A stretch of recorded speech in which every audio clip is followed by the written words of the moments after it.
कल्याण डोंबिवली महापालिका निवडणूक जाहीर झाल्यानंतर प्रत्येक पक्ष आपल्या पक्षाचे जे इच्छुक आहेत त्यांचे इच्छुकांचे फॉर्म घेत असतो। त्याप्रमाणे शिवसेनेकडे 550 इच्छुकांनी तिकीट मिळावं म्हणून फॉर्म भरलेले आहेत। त्यांची इच्छा आहे, प्रत्येक कार्यकर्ता काम करत असतो, त्याला निवडणुकीला संधी मिळावी असं त्याची इच्छा असते।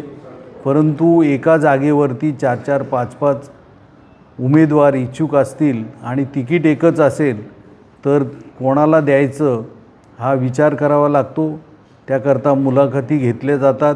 निवडून येणं हा क्रायटेरिया त्या बाबतीमध्ये योग्य ठरत असतो। त्याप्रमाणे डोंबिवलीमध्ये आज मुलाखती सुरू झालेल्या आहेत। शिवसेना भाजपा युती किंवा इतर घटक पक्ष जे शिवसेनेबरोबर आहेत त्यांना बरोबर घेऊन या बाबतीमध्ये योग्य उमेदवारांची घोषणा माननीय एकनाथजी शिंदे साहेब शिवसेना मुख्य नेते हे करतील। महायुतीच्या बाबतीमध्ये बोलणी सुरू आहेत। महायुतीच्या बाबतीमध्ये बोलणी झाल्याशिवाय, फायनल झाल्याशिवाय कोणत्याही प्रकारे घोषणा केली जाणार नाही। ही मुलाखत 122 प्रभागासाठी आहे। ह्या मुलाखती 122 प्रभागासाठी आहेतच।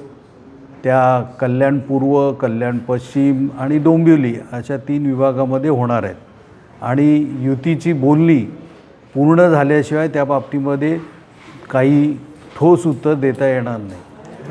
म्हणजे कोणाच्या जागा किती आणि कोणाला किती जागा हे बोलणी फायनल झाल्यास आणि त्याला वरिष्ठ नेत्यांनी मान्यता दिल्यानंतरच वरिष्ठ नेते त्या बाबतीत घोषणा करतील।